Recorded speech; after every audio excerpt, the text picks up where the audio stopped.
Thomas was waiting at a junction when a bus arrived. "Hello," said Thomas. "Who are you?" "I'm Bertie. Who are you?"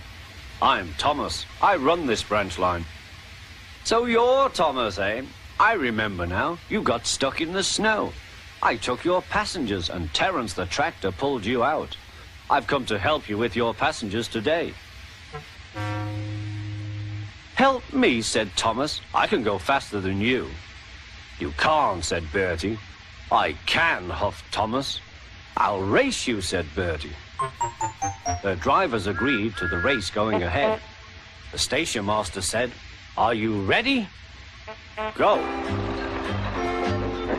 Thomas never could go fast at first, and Bertie drew in front. "Why don't you go fast? Why don't you go fast?" called Annie and Clarabel. Wait and see," hissed Thomas. "He's a long way ahead," they wailed. But Thomas didn't mind. He'd remembered the level crossing.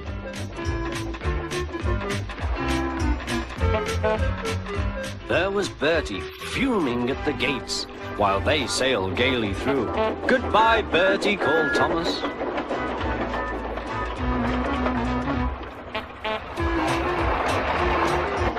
After that, the road left the railway, so they couldn't see Bertie.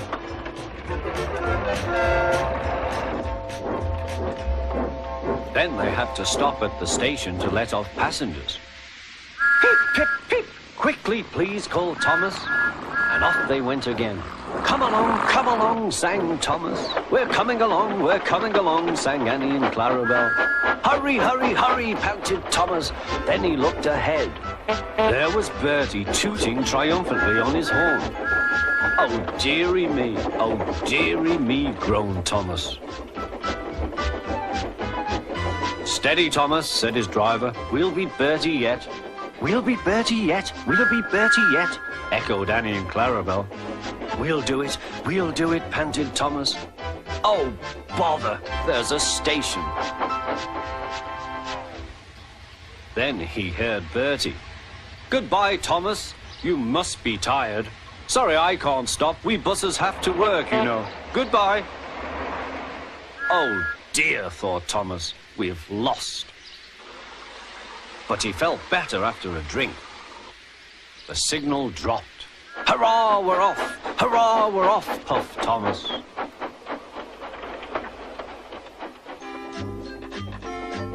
As they crossed the bridge, they heard an impatient honk, honk. There was Bertie waiting at the traffic lights. He started with a roar and chased on after Thomas again. Now Thomas reached his full speed. Bertie tried hard, but Thomas was too fast. Whistling triumphantly, he plunged into the tunnel, leaving Bertie toiling far behind.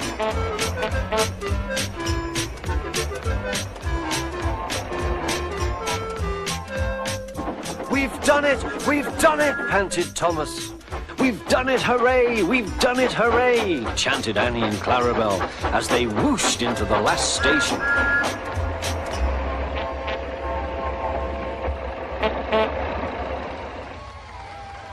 Everyone was there to celebrate Thomas's victory, but they gave Bertie a big welcome too. "Well done, Thomas," said Bertie. "That was fun. But to beat you over that hill, I should have to grow wings and be an aeroplane."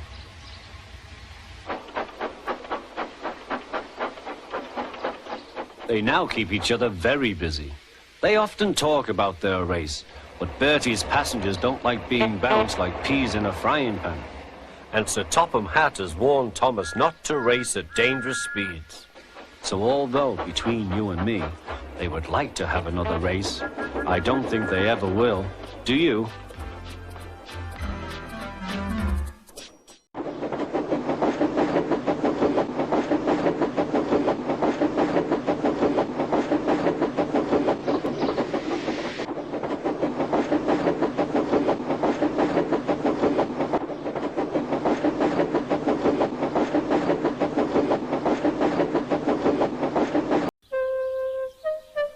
One day, Edward was in the shed where he lived with the other engines. They were all bigger than Edward and boasted about it. The driver won't choose you again, said Gordon. He wants strong engines like us. But the driver and fireman felt sorry for Edward. Would you like to come out today? Oh, yes, please, said Edward. So they lit his fire, made lots of steam, and Edward puffed away. The other engines were very cross at being left behind.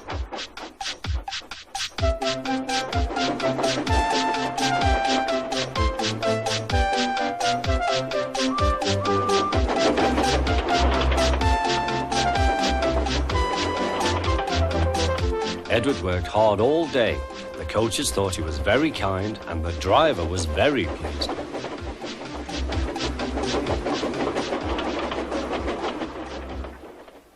I'm going out again tomorrow, Edward told the other engines that night. What do you think of that? But he didn't hear what they thought, for he was so tired and happy that he fell asleep at once. Next morning, Edward woke up to find nothing had changed. Gordon was still boasting. You watch me, little Edward, as I rush through with the express. That will be a splendid sight for you. Goodbye, little Edward. Look out for me this afternoon.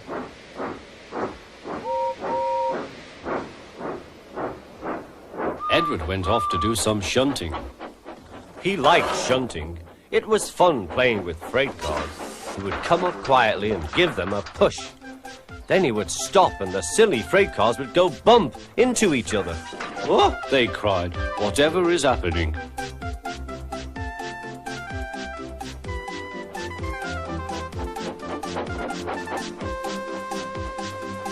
Edward played till there were no more freight cars. Then he stopped to rest. Presently he heard a whistle. Gordon was very cross.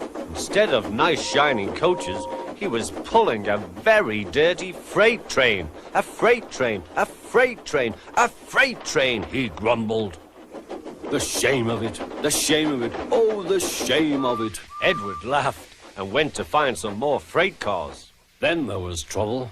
Gordon can't get up the hill, the porter called to Edward's driver. Will you take Edward and push him, please? They found Gordon halfway up and very cross. His driver and fireman were talking to him severely. You're not trying. I can't do it, said Gordon. The noisy freight cars hold an engine back so. Edward's driver came up. We've come to push. No use at all, said Gordon. You wait and see, replied Edward's driver. They brought the train back to the bottom of the hill.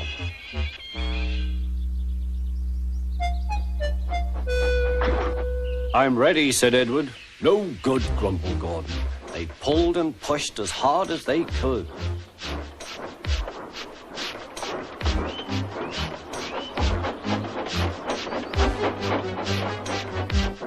I can't do it. I can't do it. I can't do it, puffed Gordon. I will do it. I will do it. I will do it, puffed Edward. Edward pushed and puffed and puffed and pushed as hard as ever he could. And almost before he realized it, Gordon found himself at the top of the hill. I've done it. I've done it. I've done it, he said proudly. He forgot all about kind Edward and didn't say thank you. Edward was left out of breath and far behind, but he was happy because he had been so helpful. At the next station, he found that the driver and fireman were very pleased with him. The fireman gave him a nice long drink, and the driver said, I'll get out my paint tomorrow and give you a beautiful coat of blue with red stripes. Then you'll be the smartest engine in the shed.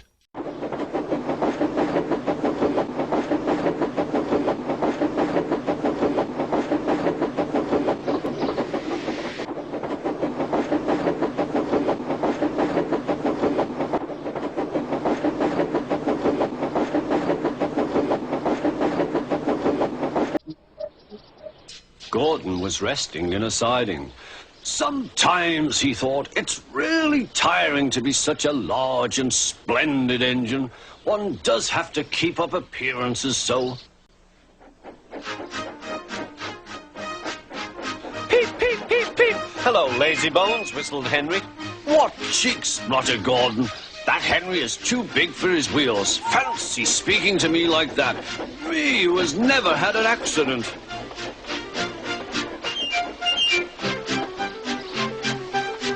Aren't jammed whistles and burst safety valves accidents? Asked Percy innocently. No, indeed. High spirits might happen to any engine. But to come off the rails like Henry did, well, I ask you, is it right? Is it decent? Then it was Henry's turn to take the express. Gordon watched him getting ready. Be careful, Henry. You're not pulling the flying kipper now. Mind you keep on the rails today.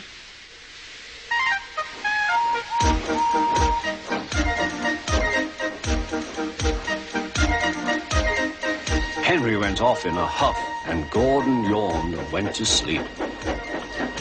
But not for long. Wake up, Gordon, said his driver. A special train's coming, and we're to pull it. Is it coaches or freight cars? Cars, said his driver. Cars, said Gordon. Puh. Gordon's fire was slow to start, so Edward had to push Gordon to the turntable to get him facing the right way. I won't go, grumbled Gordon. Don't be silly, puffed Edward. At last Gordon was on the turntable. The movement had shaken his fire. It was now burning nicely and making steam. Gordon was cross and didn't care what he did. He waited till the table was halfway round. I'll show them, he hissed. He moved slowly forward to jam the table, but he couldn't stop himself and slithered into a ditch. Ooh, she hissed. Get me out! Get me out! Not a hope, said his driver and fireman. You're stuck, you silly great engine. Don't you understand that? They telephoned, said Topham Hatt. So Gordon didn't want to take the special train and ran into a ditch. What's that you say? The special's waiting? Tell Edward to take it, please. And Gordon? Oh, leave him where he is. We'll get him out later. On the other side of the ditch, some little boys were chattering. Coo, doesn't he look silly? They'll never get him out.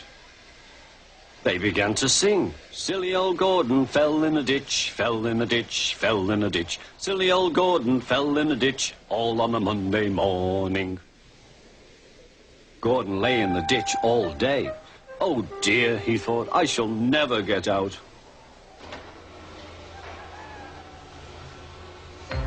But that evening they lifted Gordon and made a road of sleepers under his wheels to keep him from the mud. Strong ropes were fastened to his back end, and James and Henry, pulling hard, managed to bring him to safety.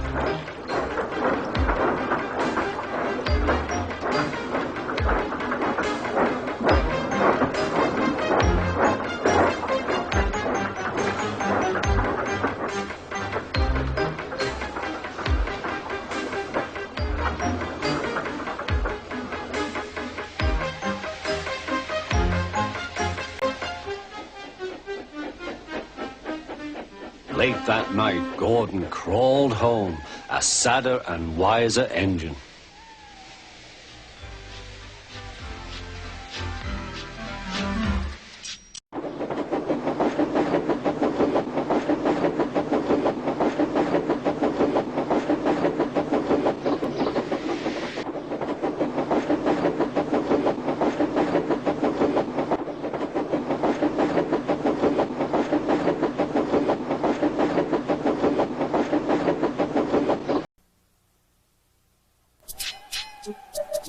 Thomas the Tank Engine wouldn't stop being a nuisance. Night after night he kept the other engines awake. I'm tired of pushing coaches. I want to see the world. The other engines didn't take much notice, for Thomas was a little engine with a long tongue.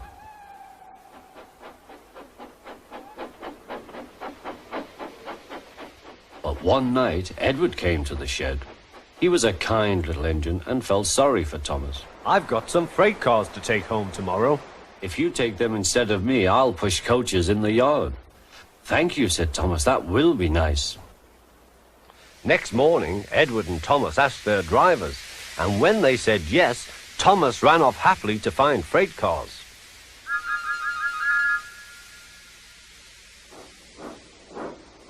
Now, the freight cars are silly and noisy.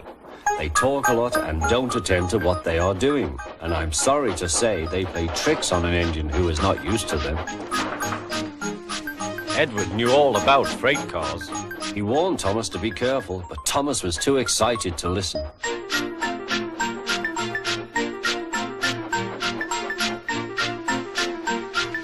The shunter fastened the coupling, and when the signal dropped, Thomas was ready.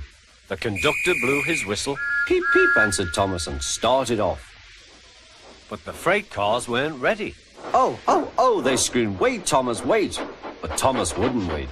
Come on, he puffed. All right, don't fuss. All right, don't fuss, grumbled the cars.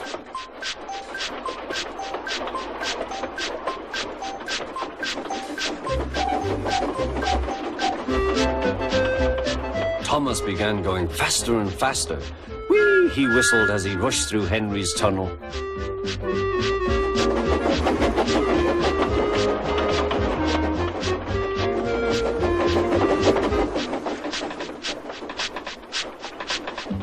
Hurry, hurry, called Thomas. He was feeling very proud of himself. But the cars grew crosser and crosser. At last, Thomas slowed down as he came to Gordon's Hill.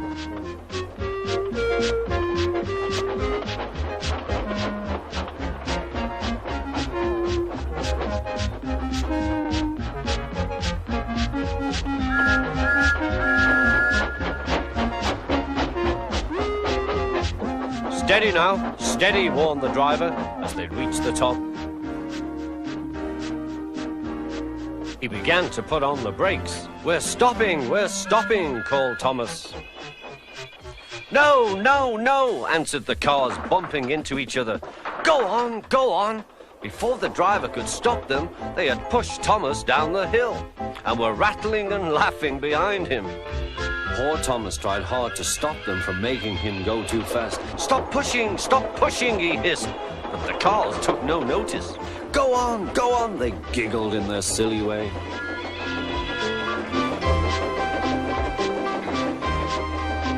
There's the station. Oh dear, what shall I do? He cried. They rattled straight through and swerved into the goods yard. Thomas shut his eyes. I must stop. When he opened his eyes, he saw he had stopped just in front of the buffers. There, watching him, was the Topham Hatt. What are you doing here, Thomas? He asked. I've brought Edward's freight cars, Thomas answered. Why did you come so fast? I didn't mean to. I was pushed, said Thomas.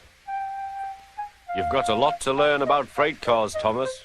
After pushing them about here for a few weeks, you'll know almost as much about them as Edward. Then you'll be a really useful engine.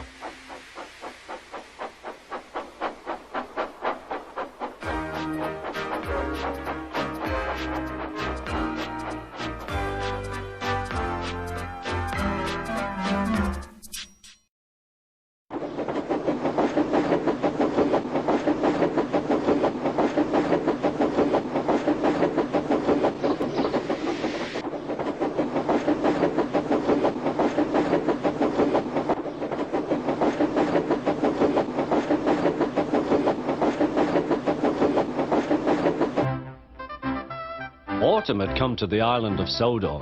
The fields were changing from yellow stubble to brown earth, and a tractor was hard at work as Thomas puffed along.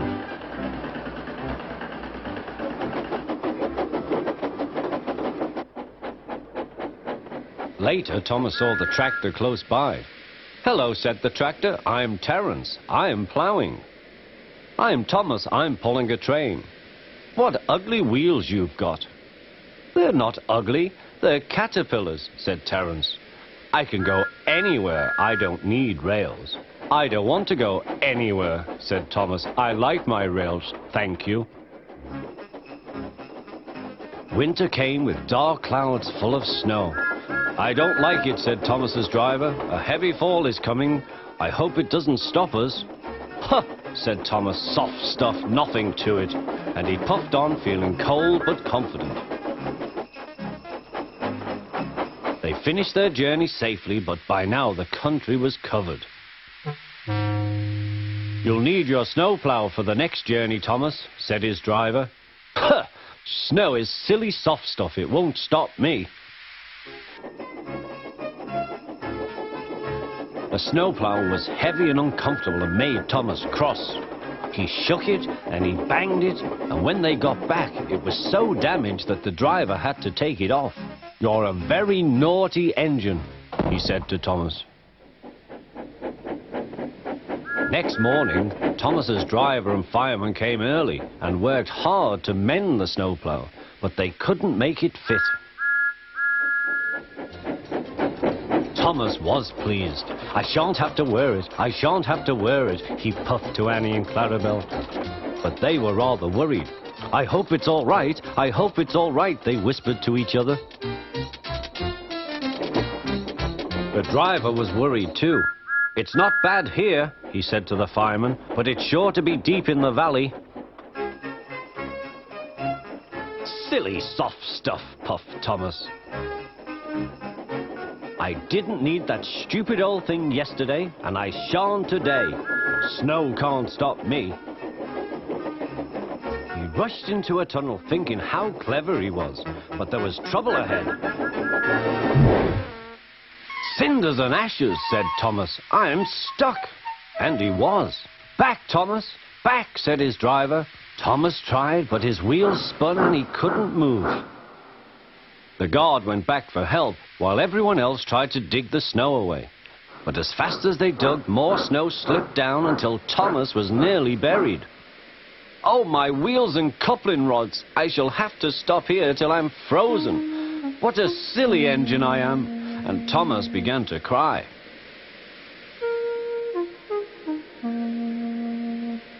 At last, a bus came to rescue the passengers. And then, who should come to Thomas's rescue but Terence? Snow never worries him.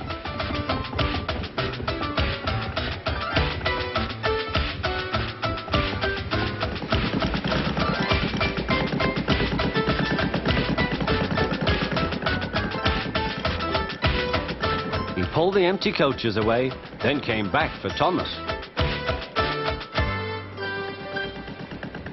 Thomas's wheels were clear, but still spun when he tried to move. Terence tugged and slipped and slipped and tugged, and at last dragged Thomas clear of the snow, ready for the journey home.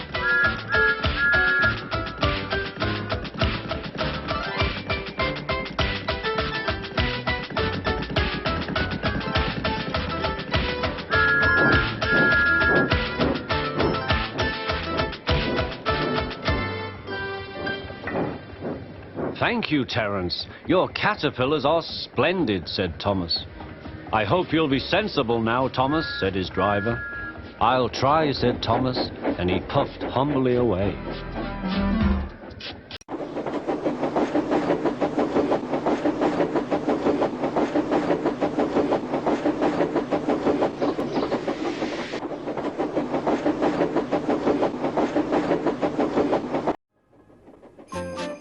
It was Christmas on the island of Sodor.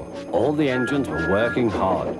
Thomas and Toby were busy carrying people and parcels up and down the branch line. Everyone was happy. Only the coaches, Annie and Clarabel, were complaining. It's always the same before Christmas, they groaned. We feel so full, we feel so full.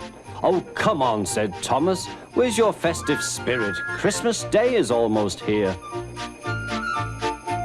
By the side of the track was a lonely little cottage with a familiar figure waving to them. It's Mrs. Kindly, whistled Thomas. Peep, peep, Happy Christmas! Thomas always felt better for seeing her. Christmas just wouldn't be Christmas without Mrs. Kindly.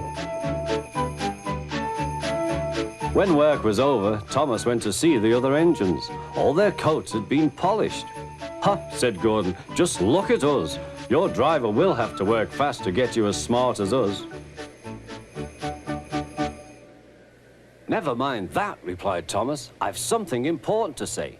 Do you realize it's a whole year since Mrs. Kindly saved us from a nasty accident? You remember when she was ill in bed and—" "Yes, of course," interrupted Edward. "You told us how she waved her red dressing gown out of her window to warn you about a landslide ahead." "And you and Toby gave her presents," Percy joined in, "and Sir Topham Hatt sent her to Bournemouth to get better." "But," said James and Henry together, "the rest of us have never thanked her properly." "Exactly," said Thomas. "So now I think we should all give her a special Christmas party." Everyone was getting very excited. The drivers felt sure that Sir Topham Hatt would agree, as indeed he did. The engines were all busy making plans when silence fell. Sir Topham Hatt had bad news. "The weather's changed badly. Mrs. Kindly is snowed up. Toby says he'll help to rescue her. You must help too, Thomas. There's no party unless you do." Thomas hated snow, but he said bravely, "I'll try, sir. We must rescue her. We must." "There's a good engine. You and Toby will manage splendidly." Thomas charged the snowdrifts fiercely. Sometimes he swept them aside, sometimes they stuck fast, and the men had to loosen them.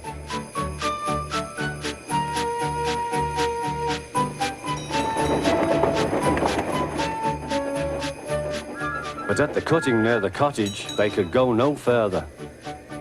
"Look at that!" exclaimed Thomas's fireman. "Peep, peep, peep! Here we are," whistled Thomas. An answering wave came from an upstairs window. Then they heard a familiar sound. "That's Terence," said Thomas. "He's come to help too." Sure enough, Terence had a snowplow and was working hard to clear a path to the railway line in safety. At long last, the rescue was complete. Percy took the tired workmen home. Terence said goodbye to Mrs. Kindly and promised to take care of her cottage as he watched them all set off.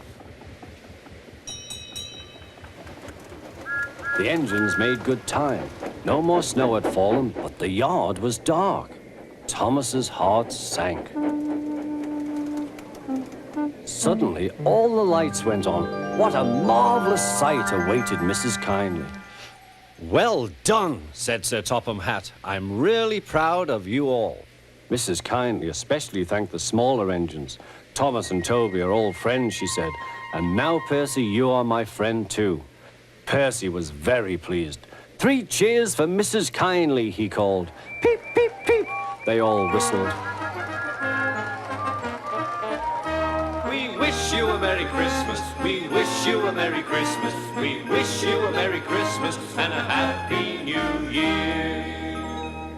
Thomas the tank engine and his friends thought it was the best Christmas ever, and Mrs. Kindly could think of nowhere she would rather live than here with them on the island of Sodor.